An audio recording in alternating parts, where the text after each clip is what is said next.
Canik METE MC9 Prime. I'm excited about this one. Hope you guys are too. Coming up, you will see my absolute first shots through the gun. We'll do full magazine plus one, see how the gun runs fully stuffed. Take it over to the trademark What's for Dinner table to see what the gun eats. The spinner for sights and trigger control.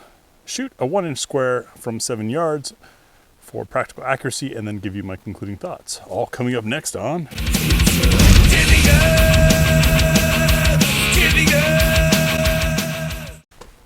It's another day in the Pacific Northwest. You guys just missed a wonderful downpour. I was able to take my rain jacket off. However, I still have umbrellas over the cameras. So sorry I can't do the cool zoom trick. We have got a 12-inch piece of steel out there at 20 yards, thanks to Thor Targets.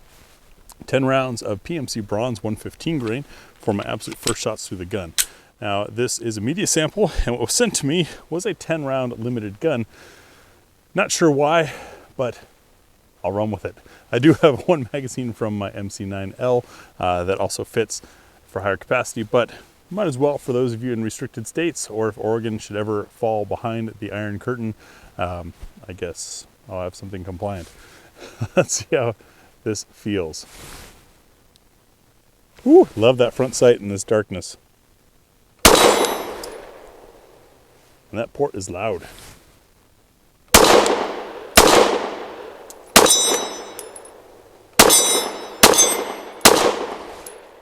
It was so loud I couldn't tell if I was missing the ring in the steel or not until I actually hit the steel. Not sure where my miss is happening. Looks like high.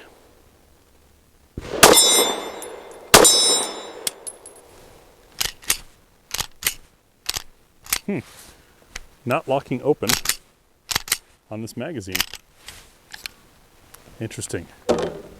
Not my favoriteest of starts. But performance-wise, the gun felt pretty comfortable to shoot. We'll do full magazine plus one, see if maybe I can get things figured out. I am running on a 10-hour jet lag, having come back from Finland right into a flu that had me go almost 3 full days without eating. This is my first full day back at health. A note I made on that in one of the earlier videos. Should I have waited until perfect weather and I was feeling 100%? Maybe. Do I have time for that? No, I have a real job. I have a real life. I'm not an influencer. This is something I do on the side to help you guys understand these guns. But more importantly, I'm a defensive shooter. And if you stop and think about it, shooting defensively is probably not going to happen on your A-game moment. It's going to happen less than ideal conditions. So when I need to shoot and it's less than ideal, I go shoot because that prepares me for what that's going to be like. Let's figure out where my error is as we do full magazine plus one. I will say I was able to insert that full magazine very easily into this. So we have 11 rounds on tap now. It would be 18.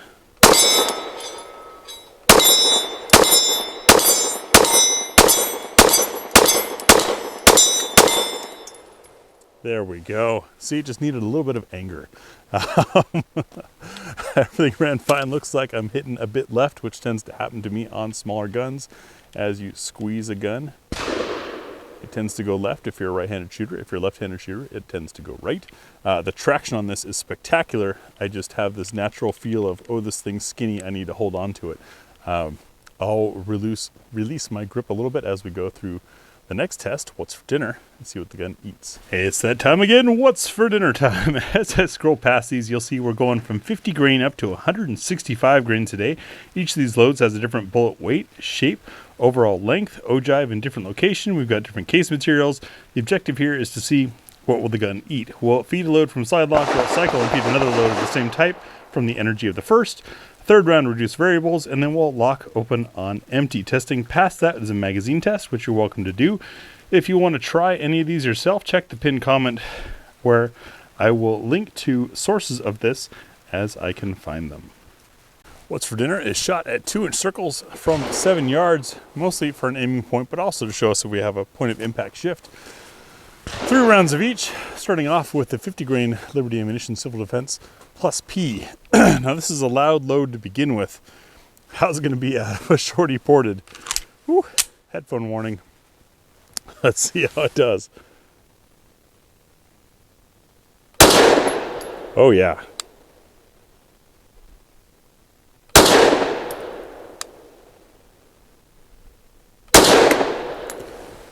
That first shot might have been a point of aim error for me, but most importantly, no cycling issues. Next up is the Fiocchi frangible 100 grain, circle 2.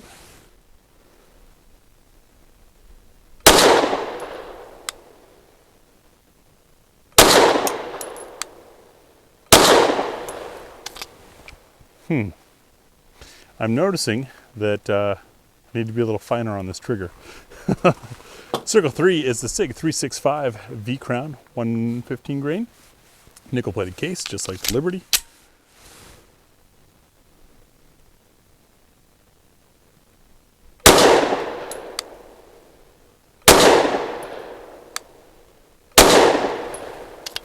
Loud and thunderous, but smooth so far.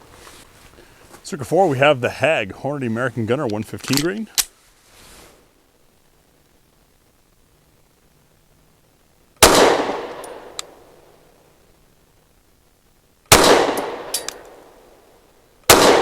Gotta say that felt best so far and definitely shot best so far. Circle 5 from Specialty Cartridge, their Elite Defense 124 grain. This is relatively new to the channel. A little stouter.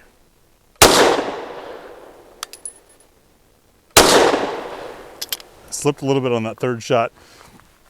Still pretty good. Circle 6, the PMC Suffix 124 grain.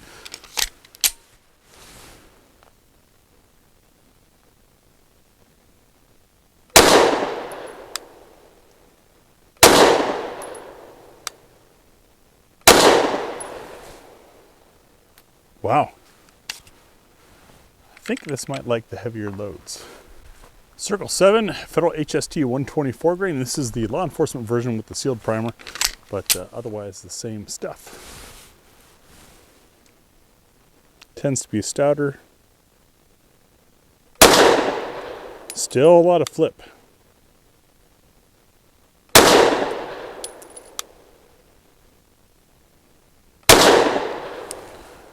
But pretty darn good group. Circle 8, Hornady Critical Duty. 8 is an 8 AM Critical Duty. 135 grain, nickel plated case. I don't have any kids, but yes, that was a dad joke.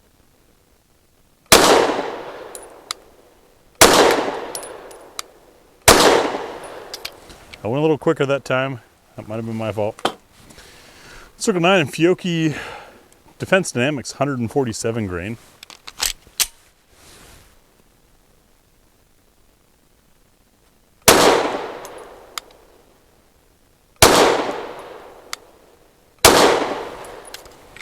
Didn't seem as bad. One more reload. Circle 10 is the S&B 150 grain subsonic. This is a snub nose round.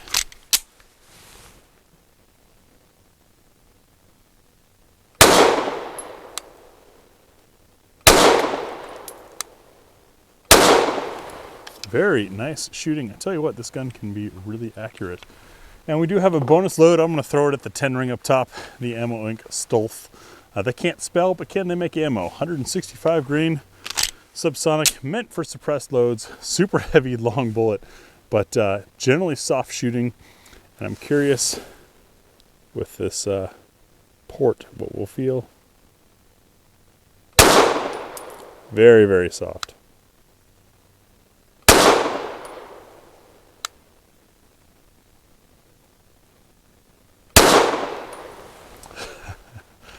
Very soft and very nice shooting through this gun. The port was less obnoxious with that as well. You know, it's an interesting blend of circumstances you have to do when you've got a ported barrel. To get the most out of a port or a comp, you need really gassy ammo. The irony is that really gassy ammo also tends to be the stuff that causes the most recoil or the most muzzle flip. So it's kind of a catch-22 to find the right blend. In some guns, I've found that the port really didn't make much of a difference. At least the range of that Goldilocks wasn't worth it. With this one, it seemed that it also worked with the heavier, slower loads, which is kind of interesting. If you're debating as to what load is appropriate for carry, I have an article on that over at the depot. I looked at the energy you get out of 115, 124, and 147 through various different barrel lengths to show which one might be ideal for you.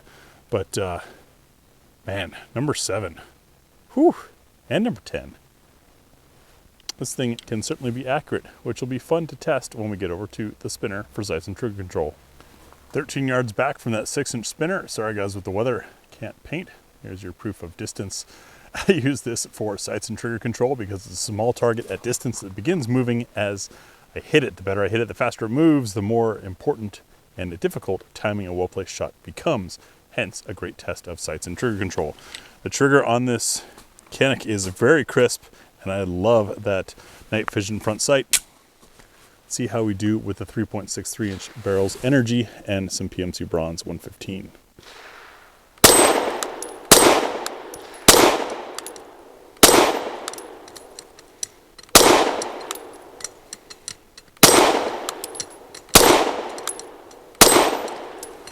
Three times over the top. Some of you have seen me do that a few times with a few different guns, but never that well, and you're wondering probably what is the difference. Well, there is some luck factor on whether or not that thing disassembles itself. I promise I'm working on a better one with a target company. News on that will be coming soon when that target is ready. But as far as shooting it, I had a nice bright orange front sight post to lock onto with my eyes and a very crisp trigger. Excellent traction on the gun to keep things locked on. During the opening shots, I was over gripping it. That caused me to hit left. So during the what's for dinner, I opened up my grip a little bit to try to not air so left. We fixed that, but I had a lot of muzzle flip. Now I'm kind of getting in tune with the gun, and I was able to lock onto the gun and hold it steady. And I was ready before the spinner was, which made hitting that spinner very easy with this essentially pocket competition gun, one might argue. Now, 5 more shots on a 1-inch square at 7 yards. Practical accuracy coming up next. More of that PMC bronze 115 green. Thank you, by the way, to the Ammo Squared supporters. You guys are how this channel keeps shooting. 1-inch square, 7 yards. Let's go. See how this does. How I do as well.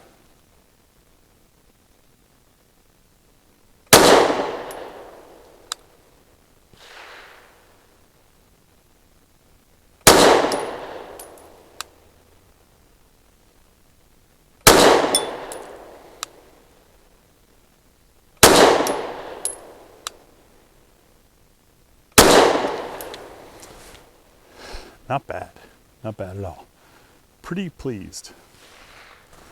After shots with the Mete MC9 Prime. Nice.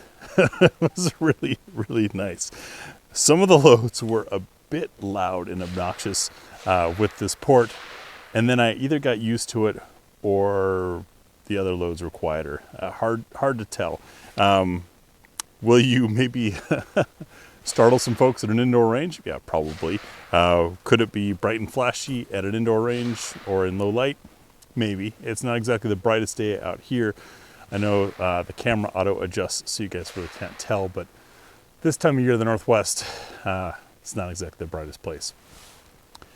The traction enhancements are great, and as I showed in the tabletop, there is more surface area with traction on it, but the grip is also much more aggressive. It feels a bit closer to the TTI, and it really just locks into the hand. I love that I can get my whole hand on the gun. Trigger is nice. It's something you might want to think strongly about before carrying, but this is a small gun that's carryable, that's also one that can be run quickly, for sure. I think that's kind of fun. I would love to see a return of the P in USPSA. If you guys haven't ever competed, that P stands for practical, at least it's supposed to. And I was greatly disappointed when I competed to show up and find everybody gaming the game.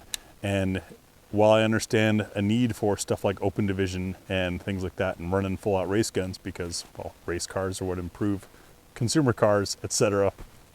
Race guns lead to technologies that then bleed back into consumer, like the red dot craze. Red dots have been in competition for a long time, and that made its way into consumers. Ports 20 years ago were in competition, not so much in carry guns. Now they've made a return and they're in carry guns. Whatever you feel about ports, it's up to you. We've all got our own opinions. But my point is, I think this is a carryable gun that's practicable for carry, that you could also compete with and probably have a pretty good chance. It might be a little snappier than something with a longer slide. You could find the right load. Oh wait, no, now we're getting back into gaming the game. Seriously though, very effective. The sweet spot for the ports on this seems to be a wider range than on other ported guns. I don't know if that's a barrel length thing. I don't know if that's the trick that I pointed out in the tabletop video, as well as the full dive review that Canik has pulled off with this, but it's a pretty cool system. I still would caution strongly against carrying a ported gun, but that depends on your particular situation. For me and my potential carry use situations, it's not something I want to do, but other people obviously are interested in doing it. Could you slap in a non-ported barrel and then have this as an absolute carry gun? I think so for sure. Trigger is touchy, but if you're used to crisp 1911 triggers, then it's not an issue. Just keep in mind that there's no manual safety on this. It's go as soon as you're ready. The gun is already ready. But the spinner was very easy. We had some spectacular groups with What's for Dinner. Comfortable thing to shoot. And even I adapted to the smaller diameter gun, which I know for most people is a better thing. Keep in mind, I have banana hands. So as I pointed out in the beginning, I tend to squeeze. It happens to me every time I review a small gun, especially if I've just shot something larger. I over squeeze to compensate for the thing feeling like it's going to slip out of my hands. With this traction, it's not going to slip out of your hands. You can relax your grip and find a nice spot, which I did. Overall, I'm really impressed. My only complaint, and it's not really a complaint, it's more of a concern, would just be the ports. But I know that's what a lot of people want regardless. So great job, Canik, on delivering yet another good one. I mentioned the tabletop. This is my either 14th or 15th Canik model that I've reviewed in the last 10 years, and they continue to improve and continue to get better. And delivering incredible value. The prices have gone up, but so has the worth of the gun, as well as what's going into making them. So pretty impressive stuff. I have yet to be disappointed by Canik. Thank you guys for 10 years of support. Thanks for watching. GBGuns, and I do 2 level.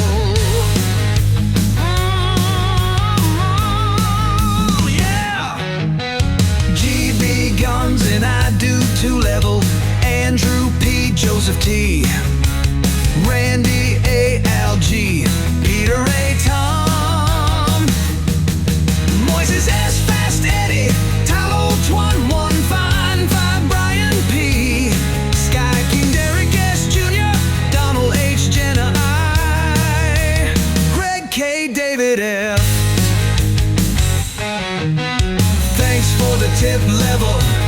David B, Kratos, the Godslayer, Andrew B, Lee H, Christopher J, JS, Farhan and Gryphons, Jeff O, Michael W, David G, Old Katuba, Robert B, Ohio, Crumpler, Steve of Briscoe County Jr., Rich R, Red Skate, Waha, Ed C, Fierce, Bev, and Six, Uncle Munzie, Alan B, Laura P, Angel C, Tattoo Johnny, Justin H, Brian K.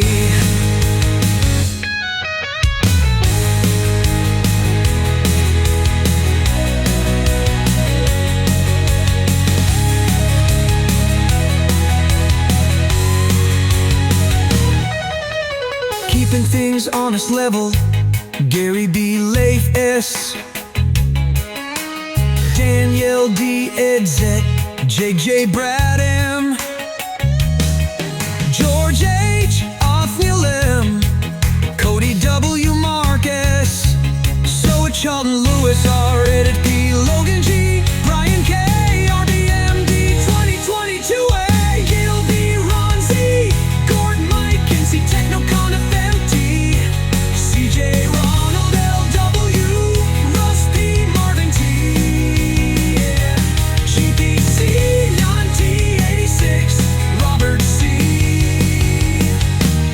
LS.